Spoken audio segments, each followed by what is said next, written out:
और बच्चे लोग कैसे हैं आप लोग? आज हम लोग स्टार्ट करेंगे आपका वेव लेक्चर नंबर 3, ठीक है। तो वेव का आपका लेक्चर नंबर 3 है। इसमें हम लोगों ने लेक्चर 1 और लेक्चर 2 में आपका बेसिक्स जो थे आपके वो हम लोगों ने स्टडी कर लिए थे। आज जो हम लोगों को पढ़ना है वो थोड़ा इंटरेस्टिंग भी है आप लोगों का। तो this is your lecture number 3।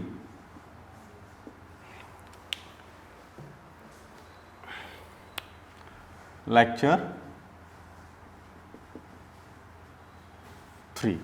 तो इसमें हम लोग सबसे पहले अब आज जो स्टडी है वो हम लोग करेंगे आपका speed of wave in a string. Speed of wave in stretched string, ठीक। इसके बारे में हम लोगों को स्टडी करना है, ठीक है। देखिए, अगर हम मान लें कि हमारे पास ये एक स्ट्रिंग है, stretched string. Suppose this is our stretched string like this. ये एक अगर हमारे पास स्ट्रेच्ड स्ट्रिंग है तो अगर आपसे कोई पूछता है कि बताइए अगर इसमें वेव प्रोपेगेट करती है तो what is the speed of that.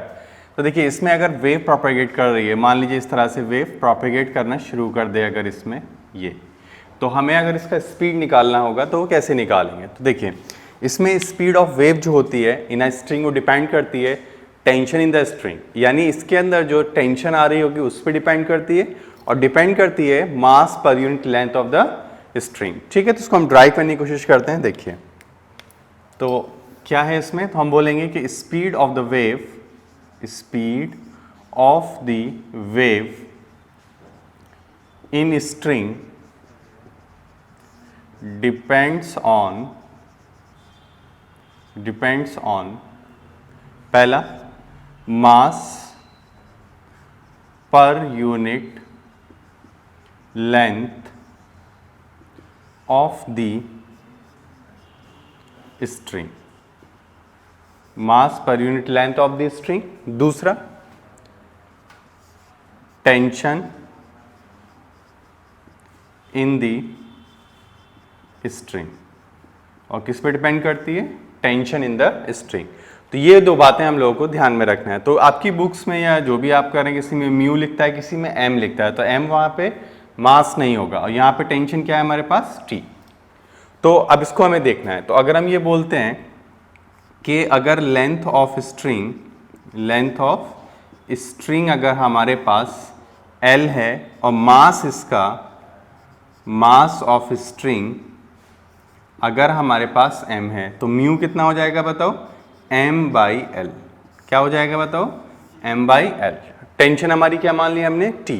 तो देखो, स्पीड ऑफ वेव के लिए हम क्या बोल रहे हैं, we have to use dimension analysis. तो हम लोग क्या यूज करने जा रहे हैं, डायमेंशन एनालिसिस, ठीक है, डायमेंशन एनालिसिस।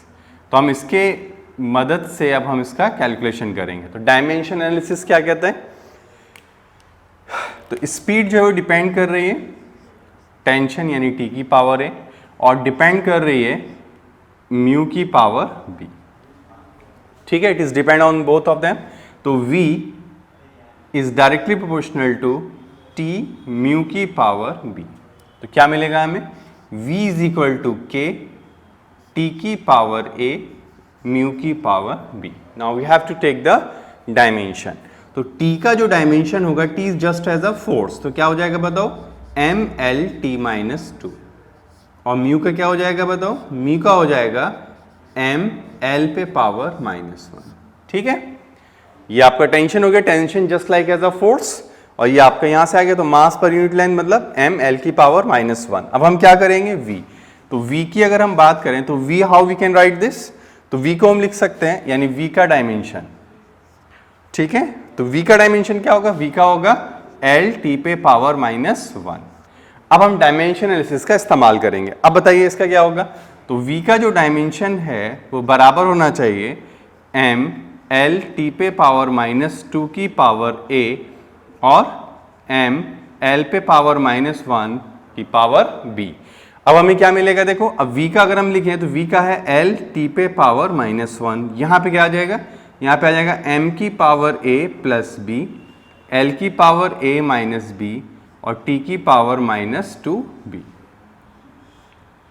ये आ रहा है हमारे पास। ओके, अब हम डायमेंशन को कंपेयर करें तो क्या आ जाएगा, तो हम लिखेंगे कि a minus B is equal to 1। ये हमने किसको कंपेयर कर दिया, l को। ठीक, फिर हम क्या करेंगे, minus 2b is equal to minus 1। सही है, ये हमने किसको कंपेयर किया, t को। तो b की वैल्यू हमारी यहां से आ गई, क्या आ गई, 1/2।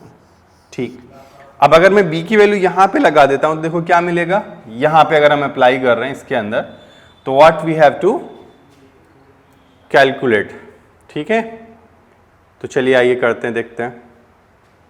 तो देखिए क्या आ रहा है, तो a minus 1/2 is equal to 1। सही, ओके, तो a की वैल्यू क्या आ रही है हमारे पास, तो a इज इक्वल टू आ रहा है हमारे पास 3/2।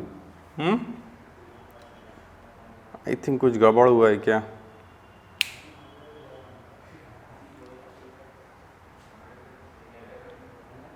ओह सॉरी, क्या गड़बड़ हो गया, यहाँ पे क्या था, a था ये, सॉरी, ये क्या था, a, तो यहाँ पे क्या आ जाएगा, a, तो यहाँ पे क्या आ जाएगा, a, तो यहाँ पे क्या रहेगा, b, और यहाँ पे क्या आ जाएगा 1/2। तो यहाँ पे क्या आ जाएगा, तो यहाँ पे हमारे पास आ जाएगा माइनस b माइनस 1/2। तो b इज इक्वल टू आ गया हमारे पास 1/2। तो a भी निकल आया और b भी निकल आया। इसका मतलब हमारा ये जो k था वो क्या था, डायमेंशनलेस। तो हम क्या लिखेंगे, therefore v is equal to, क्या लिखेंगे बताओ, t की पावर a, t की पावर a का मतलब कितना है, हाफ, और b की पावर भी कितनी है, अब भी कुछ गड़बड़ हुआ है,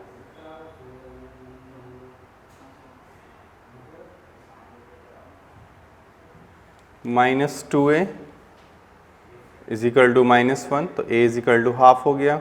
ठीक है, यहाँ पे हम हाफ रख रहे हैं, इधर जाने पर अच्छा ये प्लस हाफ रहेगा, तो b आएगा -1/2। ठीक है,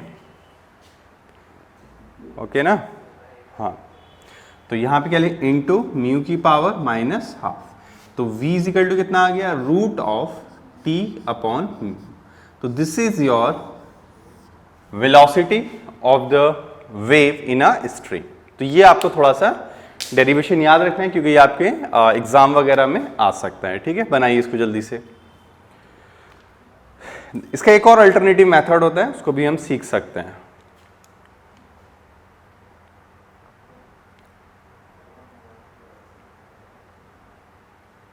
बना लीजिए जल्दी से।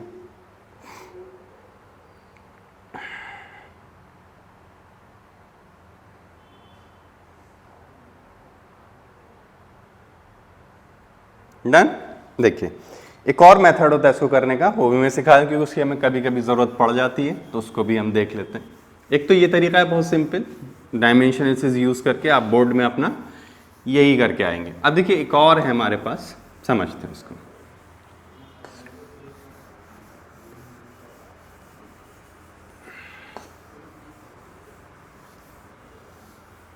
देखो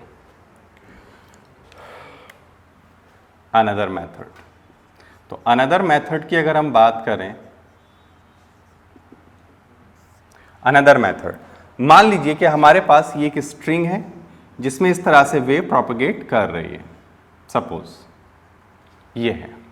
ठीक, ओके, अब अगर हम इसकी बात करें कि ये हमारा लेंथ है, ये सारी चीज़ें हैं, तो अगर हम बोलें कि ये वाली जो लेंथ है, यानी ये अगर हम इसको टेक कर लें, यानी इसमें से बहुत ही स्मॉल एलिमेंट dl काट लें, तो हमें क्या मिलेगा। तो ये जो dl है इसको मैं जूम करके बना रहा हूं, तो देखो मुझे क्या मिलेगा, इसको माइक्रोस्कोपिक नहीं, अब थोड़ा सा इस तरह से बढ़ा के देख रहे हैं, ये इतना बड़ा होगा नहीं ये। तो आप अच्छे से जानते हो कि ये क्या कर रहा होगा, ये कहीं ना कहीं अपना यहां पर इस तरह से क्या कर रहा होगा, एक सेंटर बना रहा होगा। And this is I assume that 2 theta, क्या हमने अज्यूम कर लिया 2 थीटा। तब हम अच्छे से जानते हैं कि इस पे यहां पे एक टेंशन प्रोड्यूस हो रही होगी, this is the tension here, और एक टेंशन यहां भी लग रही होगी, this is the tension here. ठीक है, अब अगर मैं यहां पर बोल दूं कि ये r है और ये वाली लेंथ जो है वो dl है, तो how you can write the mass, इसका मास कितना लिख सकते हैं, ठीक है, तो हम dm मास उसका यूज कर सकते हैं, ठीक है, कोई बात नहीं। तो हमने इसका मास कितना मान लिया, dm। ओके, अब जरा ध्यान से सुनना। अब ये बताओ कि अगर ऐसा हो रहा है तो अगर मैं यहां पर कहीं पर भी इस तरह से अज्यूम कर लूं कि ठीक है ये मेरा परपेंडिकुलर बाइसेक्टर है यहां पर, तो यहां पर हमारा क्या होगा, ये देखो हम ऐसे बना सकते हैं, ये होगा और ये होगा, कोई दिक्कत नहीं। इसी तरह से हमारे पास यहां भी इस तरह से होगा और ये इस तरह से होगा। Good, okay. अब देखो अगर ये बाइसेक्टर एसिमेट्री से तो ये थीटा होगा तो ये भी थीटा होगा।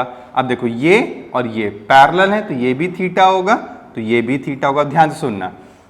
अब देखो ये जो लाइन है वो इसके सर्कमफ्रेंस पर है तो ये और ये परपेंडिकुलर हो गए तो ये कितना हो गया 90 माइनस थीटा। तो अब ये और ये भी परपेंडिकुलर तो अल्टीमेटली ये कितना हो गया थीटा, कितना हो गया थीटा। तो ये भी कितना हो गया बताओ, ये थीटा हो गया।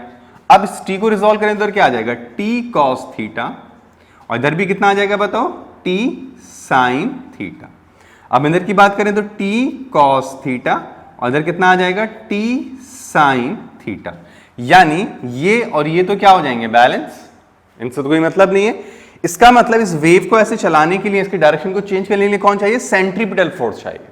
क्या चाहिए, सेंट्रीपिटल फोर्स। तो नेट टेंशन कितनी लग रही है इस पे, तो इधर की तरफ नेट टेंशन आ रही है T डैश, कितनी है T डैश, तो T dash that will be equals to 2t sin theta, but theta is very small, theta is very small. और हम जानते हैं अगर थीटा बहुत ही स्मॉल हुआ तो क्या होगा, तो therefore sin theta approximately theta, sin theta क्या रहेगा अप्रोक्सीमेटली थीटा आ जाएगा। तो हमें क्या लिख सकते हैं, तो t dash is equal to 2t into theta. ये बात समझ में आया। अच्छा, अब एक ये सर्कुलर ट्रैक जैसा शो हो रहा है तो उसमें हम क्या करेंगे, we have to take the centripetal force. तो हम कैसे निकालेंगे, सेंट्रीपिटल फोर्स, सेंट्रीपिटल फोर्स। तो क्या होती है centripetal force, M V square by R. तो यहां पे एम तो लेंगे नहीं, क्या लेंगे डीएम। चलिए डीएम ले लेते हैं। तो क्या लिखेंगे हम लोग, तो हम लिखेंगे therefore D C F centripetal force is equal to DM into V square by R. ठीक है, अब ये और ये क्या करेंगे, बैलेंस करेंगे एक दूसरे को, करेंगे कि नहीं, बिल्कुल करेंगे। तो अगर हम इसको और इसको बैलेंस करें then how we can get, तो देखिए क्या मिल रहा है हमें। तो हम लिखेंगे इसमें कि तो देयरफॉर सेंट्रीपिटल फोर्स का काम कौन कर रहा है, तो सेंट्रीपिटल फोर्स का काम ये कर रहा है। तो हम लोग क्या लिखेंगे, dm into V square by R is equal to क्या लिख सकते हैं 2t थीटा। ठीक है, तो v स्क्वायर को क्या लिख सकते हैं, तो वी स्क्वायर लिख सकते हैं 2r t theta upon dm लिख सकते हैं। अच्छा, इसको हम लोग अभी इक्वेशन 1 मान के चल रहे हैं। अब जरा ध्यान से देखना, ये बताओ एंगल क्या होता है, तो एंगल होता है थीटा होता है लेंथ ऑफ आर्क, समझना length of arc upon radius, होता है कि नहीं, बिल्कुल होता है।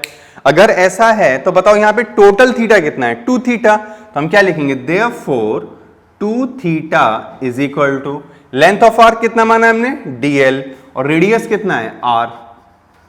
अब इस 2 थीटा की जगह पर यानी 2 थीटा की जगह पे हम dl बाई r लगा सकते हैं, तो लगा दो। तो v square is equal to t into R upon dm into 2 theta. इस 2 थीटा की जगह पर ये प्लेस कर दीजिए। ठीक है, तो देखिए क्या मिलने वाला है, आइए समझते हैं। देखो तो हम क्या लिख सकते हैं, तो v square is equal to t into R upon dm into dl by r। ठीक है, dl बाई r। तो r से r क्या हो गया, वैनिश हो गया। तो v square is equal to t upon dm upon dl। This is what, mass per unit length. तो बस खत्म। तो t square is equal to t upon mu, यानी v is equal to under root t upon mu. तो ये भी एक तरीका है कि हम इसको ऐसे फाइंड आउट कर सकते हैं। ठीक है, इससे तुम्हारा थोड़ा सा ओरिएंटेशन बढ़ जाएगा कि हमें किस तरह से ब्रेक करके उसे निकालना पड़ेगा। ठीक है, बना लीजिए इसको जल्दी से। तो ये मेथड भी थोड़ा सा आप लोग सीख लीजिएगा।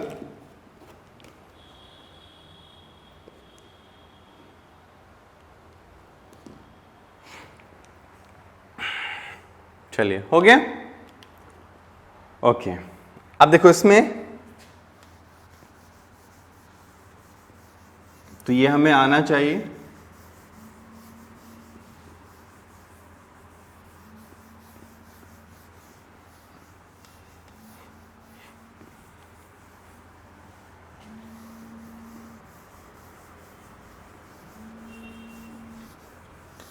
चलिए, हो गया। ओके, अब देखो इसमें एक और चीज आप लोगों को समझ में आना चाहिए। आप लोगों ने 11th क्लास में आई होप एक्सपेरिमेंट किया होगा सोनोमीटर। तो सोनोमीटर में आप क्या करते थे, यही सारी चीजें करते थे, फ्रीक्वेंसी वगैरह या स्पीड वगैरह से आप उसको कैलकुलेट करते थे। एक बार अगर टाइम पीरियड आपने निकाल लिया तो आप ये निकाल सकते हैं कि उसका कितना होगा। तो उसमें एक चीज होती है, देखो हम लोग क्या करते हैं, इस तरह का न्यूमेरिकल आप लोगों को मिलेगा कि अगर हमारे पास यहां पर ये इस तरह से एक सपोर्ट है और ये हमारे पास एक स्ट्रिंग है एंड दिस इज आवर पुली। ठीक है, और ये हमने इसको यहाँ पे रिजिड सपोर्ट दे दिया है और यहां से हमने इसके ऊपर ऐसे वेट एक लटका दिया जिसका मास है m। ठीक, अच्छा, इस स्ट्रिंग की जो लेंथ है वो l है और मास उसका m है। तो हम ये कह सकते हैं कि स्ट्रिंग का मास पर यूनिट लेंथ कितना है, म्यू। आपसे बोलेगा कि इसके अंदर टेंशन वगैरह तुम्हें बता देगा या नहीं भी बताएगा, मास बताएगा, जो भी है। तो आप अच्छे से जानते हैं कि इसको नीचे खींचने वाला कौन है, तो इसको नीचे खींचने वाला है इसका mg। अब नीचे खींच रहा है तो जाहिर सी बात है यहाँ पे क्या बिल्डअप होगा, एक टेंशन T। तो यहां भी क्या बिल्डअप होगा, एक टेंशन T, और यहां भी क्या बिल्डअप होगा, एक टेंशन T। तो ये जो टेंशन है इसको हम चेंज कर सकते हैं। T इज इक्वल टू क्या है, mg, यानी इस केस में T is proportionate to what, m।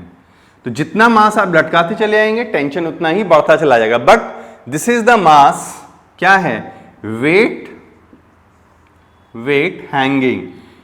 कौन सा वेट है ये, जिसको हम हैंग कर रहे हैं, वो वेट मत ले लेना जो इस स्ट्रिंग का होगा। स्ट्रिंग का वेट नहीं है ये वेट है आपकी हैंगिंग स्ट्रिंग का। जो स्ट्रिंग हैंग कर रही है उसका ये, सॉरी, जो मास आपने हैंग किया है उसका ये क्या है, वेट है। तो हम यहां लिख सकते हैं, तो therefore v is equal to T upon mu under root, T upon mu under root. This is your answer. बात क्लियर है? तो ये थोड़ा सा याद रखिए, if we change the mass, अगर इस मास को चेंज करें तो वेट चेंज हो रहा है, और अगर वेट चेंज हो रहा है तो आपका टेंशन क्या होगा, वेरी होने लगेगा। तो इस टेंशन को वेरी कराकर, यानी इस टेंशन को अगर हम वेरी करा दें तो आपकी स्पीड भी क्या करेगी, वेरी आउट होना शुरू हो जाएगी। जैसे आप लोग वायलिन या गिटार वगैरह में देखते होंगे तो वो अपने स्क्रू को टाइट करता है। तो स्क्रू टाइट करने का मतलब ही यही है, it will increase the tension. जब स्क्रू टाइट करेगा तो क्या करेगा, इसमें टेंशन बढ़ा देगा। जब टेंशन बढ़ेगा तो उसकी स्पीड बढ़ जाएगी, और अगर स्पीड बढ़ेगी तो फ्रीक्वेंसी चेंज होने लगेगी। ठीक है, तो उसी से आप लोग उसको कंटिन्यू कर लेते हैं। ठीक है, तो चलिए कुछ न्यूमेरिकल कर लेते हैं इसके ऊपर, फिर हम लोग इसमें आगे बढ़ते हैं। ठीक है, चलिए मैं क्वेश्चन लिख रहा हूं यहां पे। ठीक है, उसको हम लोग सॉल्व करेंगे। फिर आइए देखिए, रब कर दें इसको। Okay,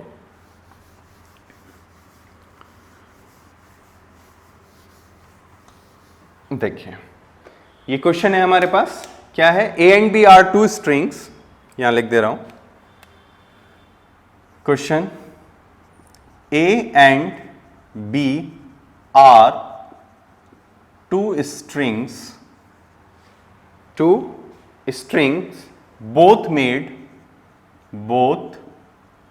made by same material, both made by same material and volume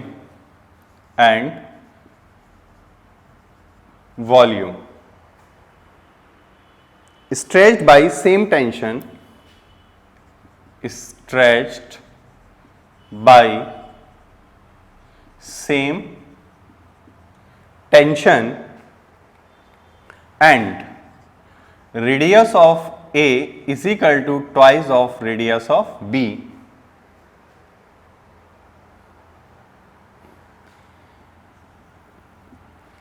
The speed of wave the speed of wave produces is VA and VB, then find VA by VB। ये हमें बताना है। चलिए करिए, ट्राई करिए, फिर समझते हैं इसको। चलिए करें। देखो आपको ये दिया गया है क्वेश्चन, ठीक है, तो इसमें हमें क्या क्या दिया है पहले ये देख लेते हैं, और सॉल्यूशन में हमें फॉर्मूला क्या चाहिए। तो फॉर्मूला होता है हमारा V is equal to T by mu. V is equal to T by mu.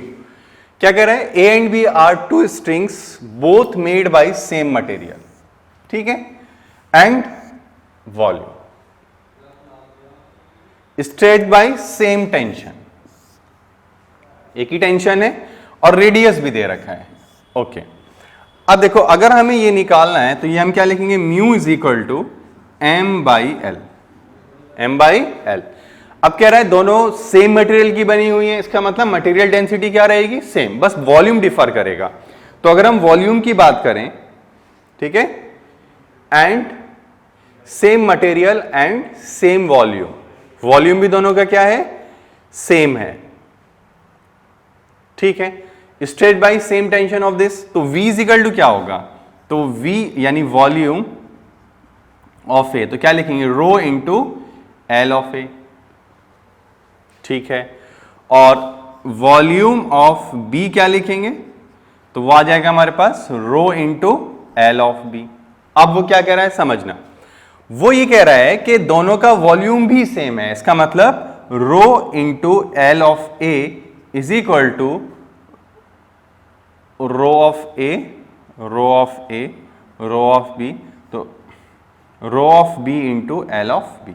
Okay, अब देखो वो एक रॉड शक्ल जैसा है, तो रॉड का मतलब सिलेंडर हो गया, तो क्या लिखेंगे, 2 पाई आर ए, है ना, into L A into 2 pi R H होता है ना, तो वही हमने ले लिया, into L A is equal to 2 pi R B into क्या आ जाएगा, एल बी का स्क्वायर, ठीक है। तो हम क्या कर सकते हैं, 2 पाई से 2 पाई क्या हो जाएगा, वैनिश हो जाएगा। अब देखो एक चीज उसने दिया है तुम्हें, तुमसे कह रहा है कि twice of R B is equal to R A होगा, तो हम ये कहते हैं कि आर बी जो है वो आर है, तो आर ए जो है वो कितना है, 2r है।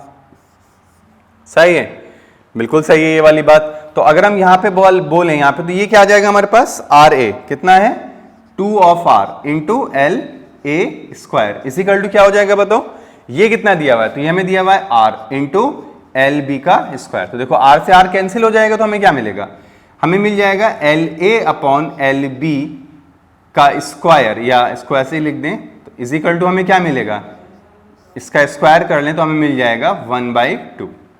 क्या मिल जाएगा, 1/2। तो ये आ गया हमारे पास। अब देखो इसे हमें करना क्या है, तो हमसे पूछा जा रहा है कि ये बताइए, तो हम क्या लिखेंगे, VA upon VB, VA upon VB is equal to, ठीक है। अब समझते हैं, देखो तो हम लिखेंगे इसमें टेंशन दोनों का सेम है, तो T upon mu A upon T upon mu B, तो ये वैनिश हो जाएगा, तो क्या आ जाएगा, mu A upon mu B, ठीक। तो ये आ गया हमारे पास।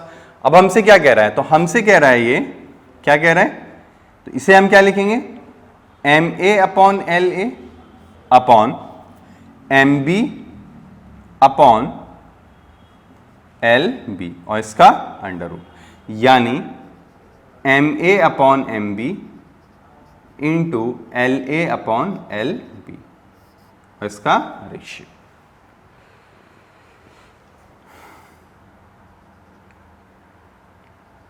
ये आ गया हमारे पास, ठीक है। तो चलिए अब करें इसको, कैसे करना है बताओ, how we can solve this. क्यों भाई, कैसे करेंगे आप लोग बोलो,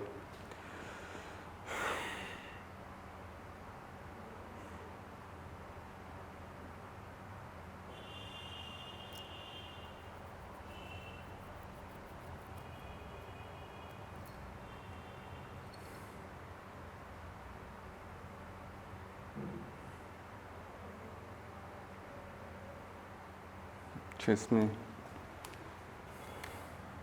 फॉर्मूला क्या होता है, volume pi R square H, pi R square H, यहाँ भी क्या आएगा पाई आर बी का स्क्वायर। एक मिनट रुको, फार्मूला गलत लग गया।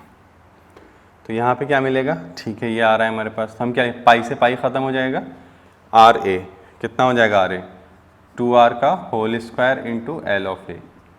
यहाँ पे क्या आ जाएगा पाई, पाई तो हो गया vanish, R square into L B, तो ये कट जाएगा इससे, तो हमें मिल जाएगा 4 of L A is equal to L B.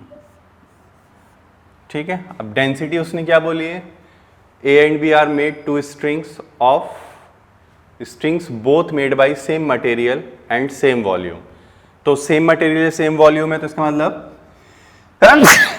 M A जो होगा वो एम बी के ही क्या होगा, बराबर होगा। क्यों होगा, रो इंटू वी, मास बराबर हो गए। ठीक है, तो ये वैनिश हो जाएगा हमारे पास। अब क्या मिलेगा हमें बताओ, तो एल बी, तो L B upon L A, ठीक है ना, एल बी अपॉन वी भी निकालना है ना हमें, तो हाँ तो ठीक है, तो कितना आ रहा है हमारे पास, तो ये आ रहा है हमारे पास, तो एल बी अपॉन एल ए।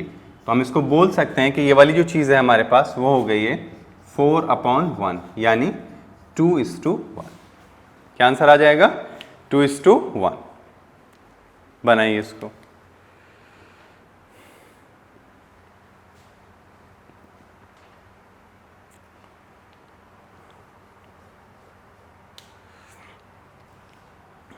चलिए क्वेश्चन और कर लेते हैं इसमें, हो गया ओके।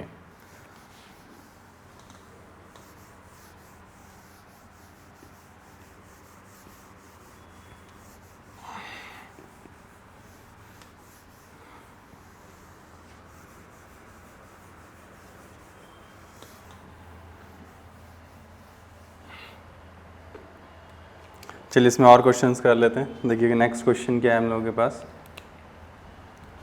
नेक्स्ट क्वेश्चन है हम लोगों के पास g is equal to 10 metre per second square, find the time to reach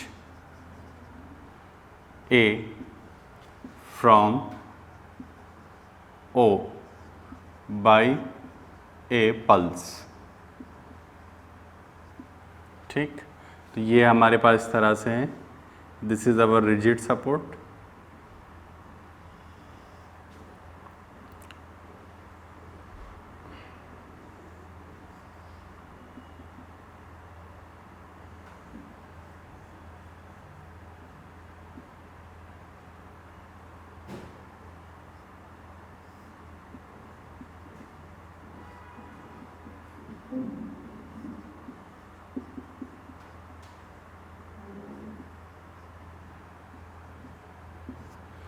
ये हमारे पास सेटअप है। ठीक है, तो इसमें हमसे क्या कह रहा है कि अगर O पे कोई पल्स जनरेट होती है तो अगर उसको O से A तक मूव करना पड़े then how much is the time it will take. तो देखिए अगर हम इसका टाइम कैलकुलेट करते हैं तो टाइम निकालने के लिए हमें क्या पता होगा, यानी OA, अगर हम OA की बात कर रहे हैं, किसकी बात कर रहे हैं, अगर OA, तो OA की बात करें तो हमारे पास कितना है 20 metre, this will behave as a distance. अब बताओ अगर इसकी स्पीड, वेव स्पीड निकाल लें तो टाइम क्या लगेगा, टाइम इज इक्वल टू लगेगा OA अपॉन V, यानी अब हमारा जो ऑब्जेक्टिव है वो क्या है, V को फाइंड आउट करना। तो देखो V को कैसे फाइंड आउट करेंगे, V को निकालना बहुत ईजी है, V इज इक्वल टू क्या होता है T/μ under root, T/μ under root, ये हमें चाहिए। अब देखो T/μ, अब T को कैसे निकालेंगे, तो T यहाँ पे क्या होगा बताओ, तो टेंशन क्या होगी, ये नीचे खींचा जा रहा होगा कितना mg से, तो यहाँ पे टेंशन कितनी हो जाएगी T, तो यहाँ पे टेंशन कितनी होगी T, तो यहाँ पे टेंशन कितनी होगी T, तो इसमें भी कितनी हो जाएगी T, यानी कुल मिला के इसमें टेंशन कितनी है T। तो T को हम कैसे निकालेंगे, तो T इज इक्वल टू हो जाएगा हमारे पास m इंटू जी, तो m कितना है 10, g भी कितना माना है 10, तो कितना आ गया 100। अब म्यू कितना दिया हुआ है, म्यू दिया हुआ है 10 ग्राम पर मीटर, तो 10 ग्राम को अगर हम केजी में बदलें तो 100 हो जाएगा, 10 से एक कम हो जाएगा तो केजी पर मीटर। अब हमें क्या करना है, अब हमें v निकालना है, तो v इजिकल टू हम लोग क्या लिखेंगे, देखो यहाँ लिखेंगे 100, यहाँ लिखेंगे 1/100 और क्या आ जाएगा अंडर रूट, तो कितना आ जाएगा 100 मीटर पर सेकेंड। सही। अब जब 100 मीटर पर सेकेंड आ गया तो अब टाइम निकाला जा सकता है, तो टाइम क्या हो जाएगा हमारे पास, तो टाइम हो जाएगा हमारे पास 20/100, ये कट जाएगा इससे तो कितना आ रहा है 0.2 सेकेंड, यानी 0.2 सेकेंड में वो क्या करेगा ओ से ए पे मूव कर जाएगा। क्लियर। अब देखो नेक्स्ट क्वेश्चन क्या है हम लोगों के पास, इसमें एक और क्वेश्चन बन सकता है। देखो इसी में क्या करेगा, ये मान लीजिए इसने ऐसे कर दिया, इसी सेटअप को लिया और इसने ये बोला कि नहीं अब हमने इसको इस तरह से हैंग कर दिया, ये हैंग कर लिया हमने, ठीक, ये हैंग कर दिया। अब यहाँ पे जो है वो है 10 kg और ये जो है हमारे पास वो है हमारे पास 10 मीटर, ठीक है। और इसका जो म्यू है, म्यू वो है हमारे पास 20 ग्राम पर मीटर, ये A है और ये O है। अगर हम यहाँ पे एक पल्स जनरेट कर रहे हैं तो बताओ A से O पर जाने में उसे कितना टाइम लगेगा, तो सेम फॉर्मेट है हमारे पास।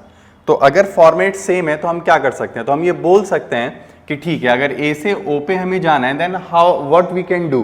तो देखो इसके लिए हम लोग क्या करेंगे, हम ये बोलेंगे कि ठीक है अगर ये हमें चाहिए तो हम क्या करेंगे इसमें, तो हम इसमें OA हमारे पास कितना है, तो OA हमारे पास 10 मीटर, तो V निकाल लेंगे, तो V अंडर रूट कितना हो जाएगा T/म्यू।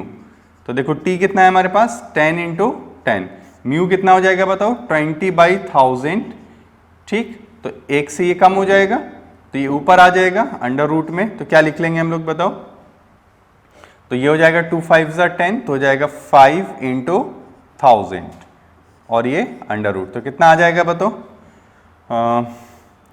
5 × 2 × 5 × 100, ठीक है।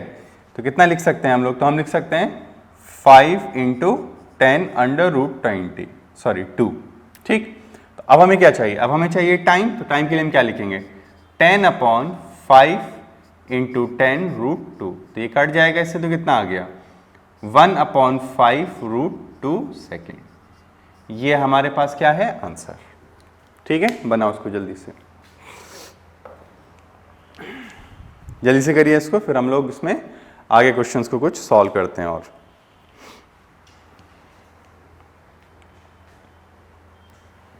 Done, okay. अब देखो इसमें आगे समझते हैं।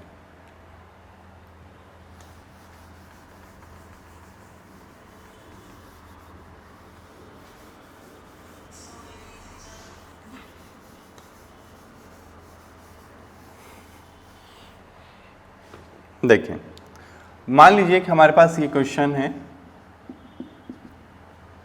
कि ये एक रोप है हमारे पास, ये रिजिड सपोर्ट हो गया और ये हमारे पास एक रोप हो गई।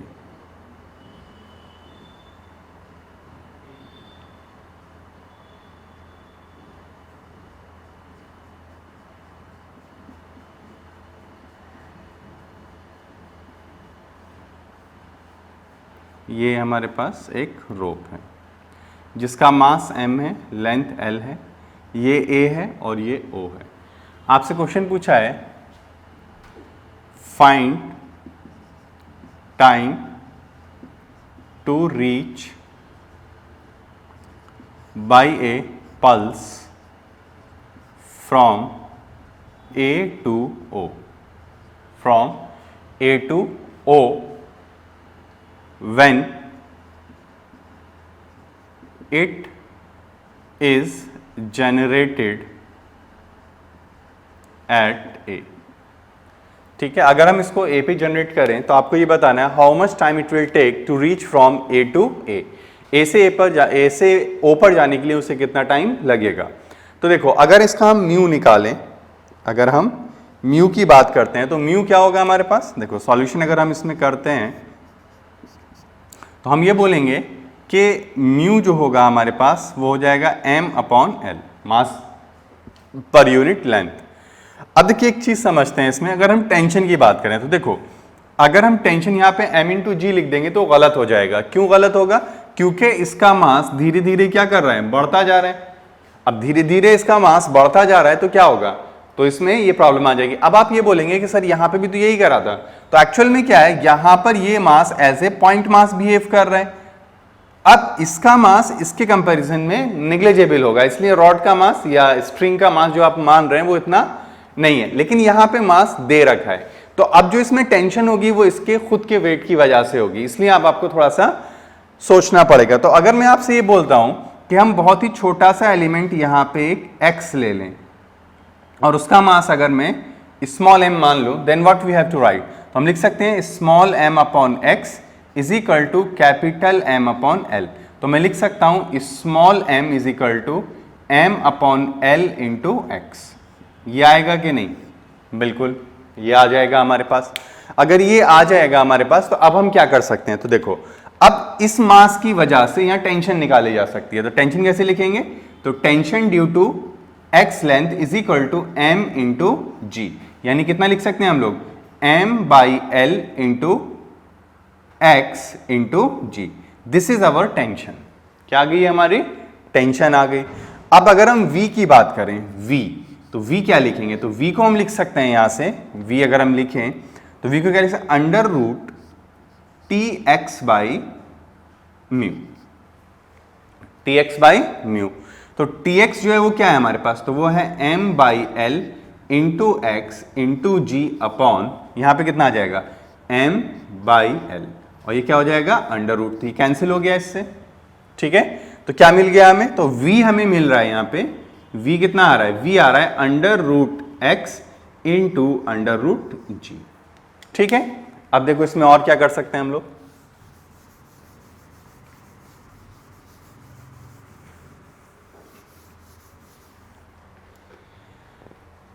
देखो अगर हम इसकी बात करें यहां पे, तो हम ये बोल सकते हैं कि v जो होता है वो हमारे पास होता है dx बाई डी टी। तो क्या आ जाएगा, तो ये आ जाएगा under root X into under root G. तो हम लिख सकते हैं 1 by root X D X is equal to under root G into D T. तो क्या लिख सकते हैं, x की power minus half D X is equal to root G into D T.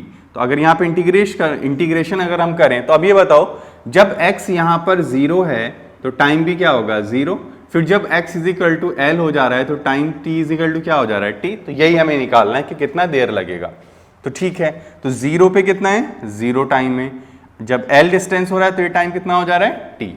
अब अप्लाई कर देंगे इस पे, तो करिए, तो इंटीग्रेशन करें तो x की power minus half plus 1 upon minus half plus 1, और इसकी पावर कितनी आ जाएगी, 0 से l, और ये आ जाएगा हमारे पास रूट जी इंटू टी, और लिमिट क्या लगेगी, 0 से t। अब बताओ यहाँ पे कितना आ जाएगा, तो ये हाफ हो जाएगा, ये माइनस का हाफ हो जाएगा, ये भी हाफ हो जाएगा, यानी हमें मिलेगा ये कितना मिलेगा, तो ये हमें मिलेगा 2 इंटू रूट ऑफ एक्स, और लिमिट क्या जाएगी, 0 से l। यहाँ पे क्या आ जाएगा, root of G T minus 0। तो यहाँ पे अब लगा दो, l लगा देंगे तो क्या आएगा, 2 रूट l माइनस 0। तो यहाँ पे क्या आ जाएगा, root of g into T. Then what we have to write, तो हम यहाँ पे लिख पाएंगे, तो हमारे पास जो टाइम लग रहा है तो वो लग रहा है 2 रूट l बाई जी। ये आपको मेमोराइज कर लेना है, क्या कर लेना है, ये आपको memorise, t is equal to 2 under root l by G. तो ये हमारे पास आ गया, ठीक है। इसको इंपॉर्टेंट है, याद रख लेंगे रिजल्ट को। इसका एक और तरीका होता है करने के लिए, ठीक है, वो दूसरा बिहेवियर होता है कि हम ये पता कर लें, मतलब सब्स्टिट्यूशन है, पहले a पता कर लो, फिर उससे आप काम करा लो। तो a पता करने के लिए क्या तरीका होगा, देखो इसका एक और मेथड क्या होता है, और अगर हम बात करें इसमें, तो और के लिए क्या होगा हमारे पास, देखो और के लिए एक और चीज होती है, अगर हम इसकी बात कर रहे हैं तो और के लिए क्या है हमारे पास, कि हम a लिख सकते हैं, a इज इक्वल टू क्या लिख सकते हैं, तो हमें dv बाई डी टी। तो आपने जब equation, third equation of motion या सेकंड इक्वेशन ऑफ मोशन को with the help of calculus निकाला होगा, तब आपने यूज की होगी क्या, dv by D x into D x by D T, क्या होगा, और v कितना है तुम्हारे पास, ये रहा v, इसका यूज करेगा ये, ठीक है। तो देखो क्या कर रहे हैं, तो यहां पे लिख रहा है a इज इक्वल टू, ध्यान से देखना, a इज इक्वल टू क्या लिख देगा, इसकी जगह पे बात कर रहे हैं, इसकी जगह पे क्या रखने वाला है, root X into G, root का, ओके, फिर into D over D X of root X into root of G, ठीक है, ओके। अब देखते हैं इसको, तो क्या आ रहा है हमारे पास, तो ये हमें मिल जाएगा root of X into root of G into root of G, यानी ये वाला भी ले लेंगे इंटू, अब इसका क्या करेंगे 1/2 इंटू एक्स की पावर माइनस हाफ, तो कितना आ जाएगा, ये दोनों कट जाएंगे अब क्योंकि नीचे जाएगा ये, तो क्या आ रहा है g/2, यानी a की वैल्यू कितनी आ गई g/2। अब हम क्या लगाएंगे s is equal to U T plus half G T square. तो ये बताओ जब यहाँ पे पल्स ही जनरेट नहीं हुई है तो v कितना है 0, यानी u कितना है 0, तो दिस मस्ट बी 0। डिस्टेंस कितना चलना है l, ठीक है, 1/2 इंटू ये कितना है g/2 और इंटू टी स्क्वायर, तो कितना आ जाएगा बताओ, तो ये आ जाएगा 4/g और इसका root is equal to T, यानी मिल जाएगा t is equal to 2√L/g। ये हमारे पास आंसर आ गया, ठीक है। तो ये दो अलग अलग मेथड्स हैं जिससे हम इसका यूज कर सकते हैं। क्लियर है बात, बनाओ इसको जल्दी से।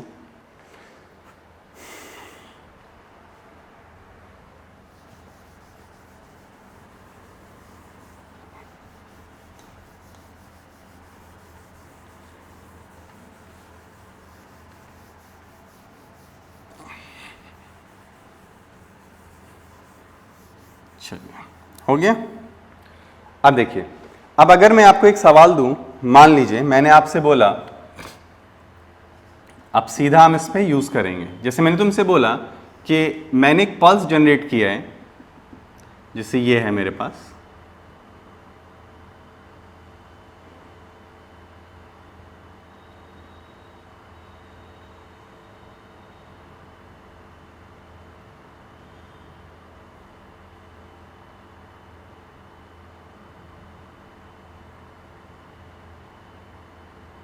ये, तो अगर मैं आपसे बोलूं कि इसकी जो लेंथ है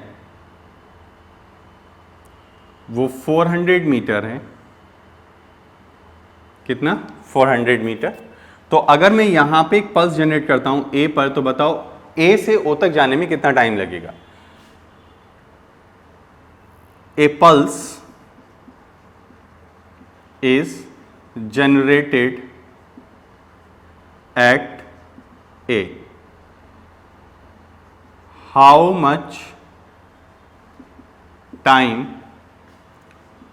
it will take to reach the O, ए से ओ तक जाने में कितना टाइम लगेगा। तो अब इसमें तुम्हें कुछ नहीं करना है, तो आप बोलेंगे t is equal to 2√L/g, बस खत्म, इससे ज्यादा तुम्हें कुछ नहीं करना। तो देखो क्या करेंगे, तो हम बोलेंगे 2 इंटू अंडर रूट 400/10, तो ये कैंसिल हो गया इससे, तो क्या आ जाएगा अंदर से, तो अंदर से क्या आ जाएगा 2 इंटू 2 अंडर रूट 10, कितना आ गया 4√10 सेकेंड्स। इतना देर उसे ए से ओ पर जाने में लगता है। क्लियर है बात, बना लो इसको जल्दी से।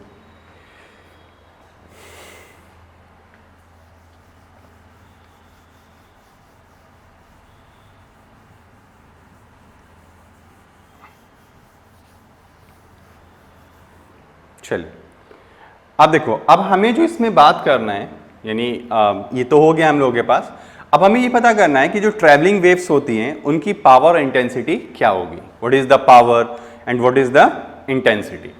तो अगर हम पावर या इंटेंसिटी ऑफ अ वेव पता करना चाहते हैं तो देखिए हम लोग क्या करेंगे, देखिए power of wave, power of A wave, तो देखिए पावर ऑफ अ वेव अगर हम किसी स्ट्रिंग में या इस तरह से अगर हम पता करना चाहते हैं तो हम उसको कैसे निकालेंगे, उसके पास पावर कितनी है। तो अगर हम ये मान लें कि चलो ठीक है, ये हमारी वेव ऐसे प्रोपेगेट कर रही है, this is the wave which is propagating, ये तो जो वेव यहां चल रही होगी उस पर यहां पे पार्टिकल्स भी होंगे, होंगे कि नहीं, ओके। ये पार्टिकल्स होंगे तो ये ऑसिलेट कर रहे होंगे, तो इनके पास एनर्जी होगी। अब टाइम के साथ ये अपने आप को वेरी भी करते हैं, तो क्या हो रहा होगा, तो ये हमने मान लिया ये v रफ्तार से भी चल रहा है, v इज द स्पीड, ठीक है, v क्या है हमारे पास, स्पीड। तो देखो, तो वेलोसिटी ऑफ वेव क्या है, v। तो देखो डिस्टेंस, ध्यान से देखना, डिस्टेंस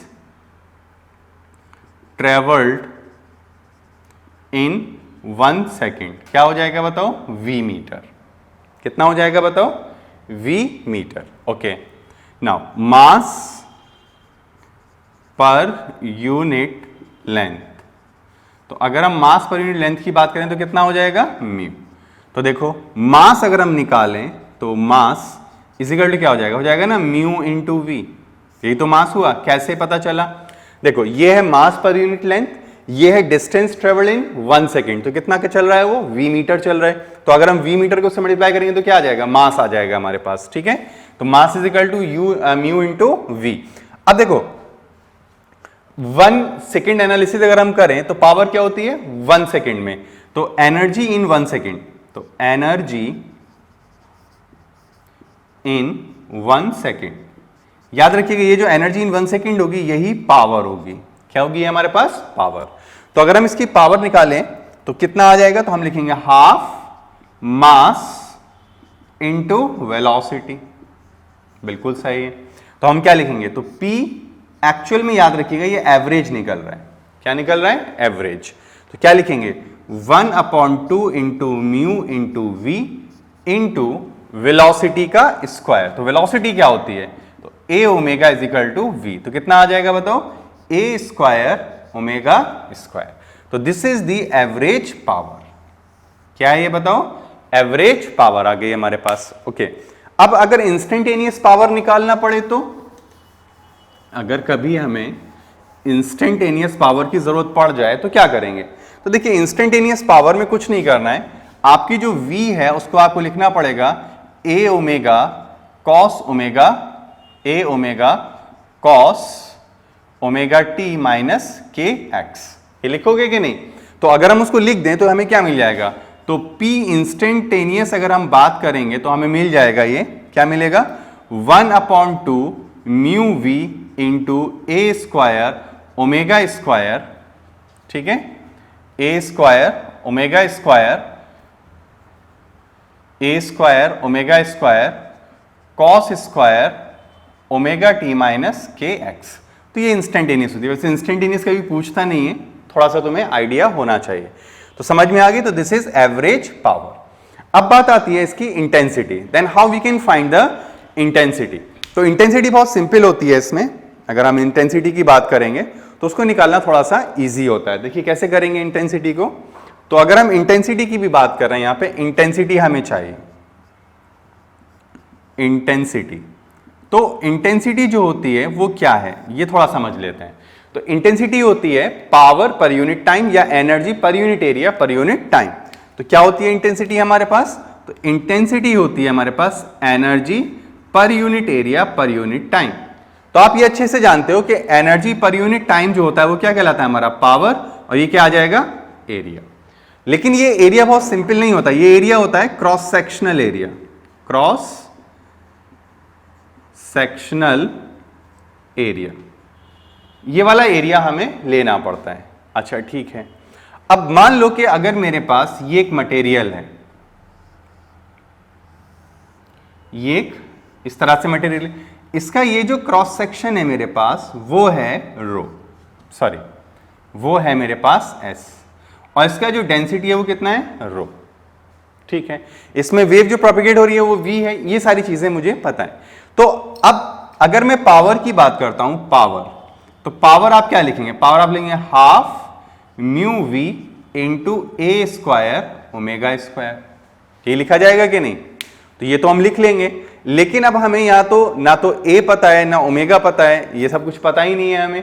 ठीक है, तो हम लोग क्या करेंगे, तो हम लोग इसको कैसे पता करेंगे, म्यू इंटू वी, यानी म्यू वी हमें चाहिए। ठीक है ना, तो इसको कैसे पता करेंगे, तो इसको हम लोग पता करते हैं इस तरह से। इसकी अगर हम बात करें ये और या हम म्यू की बात कर लें पहले कि हमें म्यू चाहिए, क्या चाहिए, म्यू। तो अगर मैं डेंसिटी को और सरफेस एरिया क्रॉस सेक्शन को मल्टीप्लाई कर दूं तो ये आ जाएगा कि नहीं, ये सोचो, ये सोचकर मुझे बताओ ये आ रहा है कि नहीं आ रहा है। फिर इससे आगे हम लोग बात करेंगे, पहले इतना सोच लो। आ रहा है, समझ पे आ रहे हो कि नहीं, जल्दी बोलो।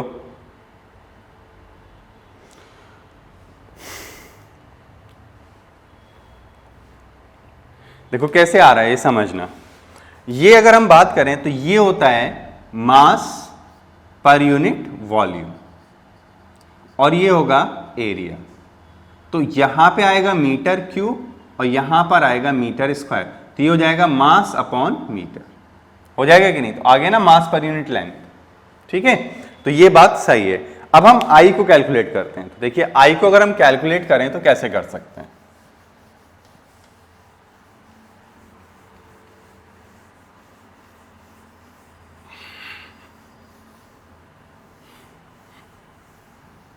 चलो देखते हैं अगर आई हम कैलकुलेट करें तो कैसे करेंगे। देखो तो आई इज इक्वल टू कितना होगा, आई इज इक्वल टू होगा power upon time, sorry power upon area. तो हम लोग क्या लिखेंगे पावर को, 1/2 mu into V into A square omega square upon S. ठीक है, हमने यहां पे एस लिया है, ये एस लिख दिया। अब अगर म्यू की बात करें तो 1/2 इंटू म्यू, म्यू क्या है हमारे पास, रो इंटू एस, ठीक है, रो इंटू एस हो गया, into V into A square into omega square upon S. तो एस से एस क्या हो गया, कैंसिल, समझ गए नहीं बात को। तो एस से एस क्या हो गया हमारा, कैंसिल। तो आई इज इक्वल टू क्या आ जाएगा हमारे पास, 1/2 rho V A square omega square. अब देखो अगर हम इसकी बात करें रो की, तो ये डेंसिटी ऑफ द मीडियम होगा, ये स्पीड होगा, ये एम्पलीट्यूड होगा और ये आपका एंगुलर फ्रीक्वेंसी। तो हम ये कह सकते हैं कि आई प्रोपोर्शनेट टू ए स्क्वायर, पहली चीज तो ये। दूसरा हम लोग क्या कह सकते हैं और क्या बोल सकते हैं, ओके एक तो चीज ये समझ में आ रही, तो हम बोल सकते हैं यहां पे कि I1 upon I2 is equal to A1 upon A2 का क्या हो जाएगा, होल स्क्वायर। तो पहली चीज तो हमें ये समझ में आ जानी चाहिए। अब अगर हम दूसरी बात करते हैं इसी में, ठीक है, अगर हम इसमें दूसरी बात कर रहे हैं, ये देखो अगर यहां पे हम बात करें इसके बारे में, तो हम लोग जानते हैं, चलो मैं इसको रब कर लेता हूं।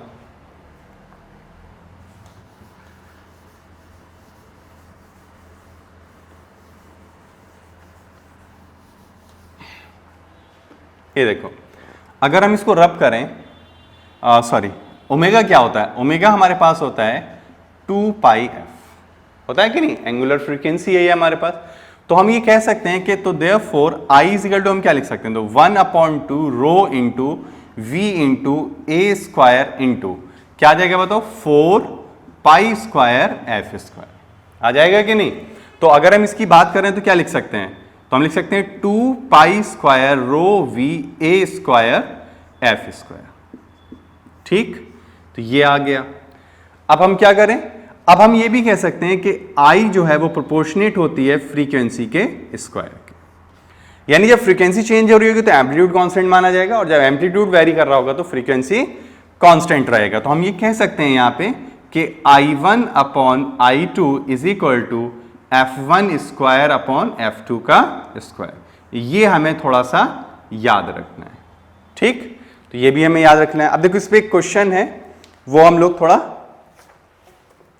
कर लेते हैं। देखो इन्होंने क्या बोला है,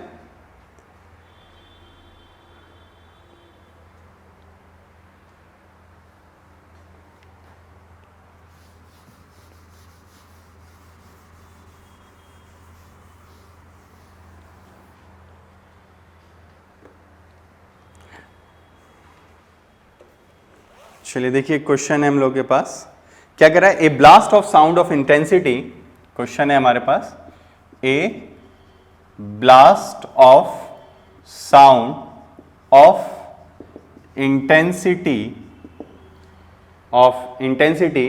300 watt per meter square and frequency frequency is pi hertz. Pi hertz. If the density of air, if the density of air is 2 kg per meter cube. Yes, 2 kg per meter cube, and the speed of sound in air, speed of sound in air is 300 meter per second. ठीक है, find the amplitude of the wave. Find the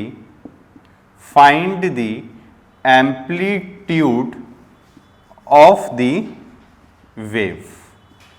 ठीक है, इसमें बोला है pi square को हमें approximate कितना लेना है 10, तो हमसे क्या कह रहा है एम्पलीट्यूड बताना है. ठीक है, तो देखो हमें क्या बोलना है, हम बोलेंगे I इज इक्वल टू होता है हमारे पास कितना होता है, तो हम लिखेंगे 2 pi square into rho into VA square into frequency square. तो I कितना दे रखा है हमारे पास 300, 2 इंटू इसको कितना रखने के लिए बोला है 10, डेंसिटी कितना दे रखा है 2, ये कितना है V हमें दे रखा है 300, A नहीं पता, फ्रीक्वेंसी कितनी है पाई स्क्वायर, तो ये भी 10 रख देंगे, है ना, मैं इसको भी 10 रख दे रहा हूं 10. अब देखो कितना रहा 10 10, ये 300 से 300 कैंसिल ही हो गया. अब बचा क्या हमारे पास, तो हमारे पास बचा a square is equal to 1/400. ठीक है ना, 2 2 जा 4, 400 आ गया, तो a इज इक्वल टू हमारे पास आ गया 1/20 मीटर. तो हम लोग क्या लिख सकते हैं, a is equal to 1/20 into 100 centimetre, तो ये कट जाएगा 5, तो a इज इक्वल टू कितना आ गया 5 सेंटीमीटर. ठीक है, तो चलिए इसको रोक लेते हैं, फिर नेक्स्ट लेक्चर में हम इसको कंटिन्यू करेंगे. ठीक है, इसको बना लीजिए आप लोग.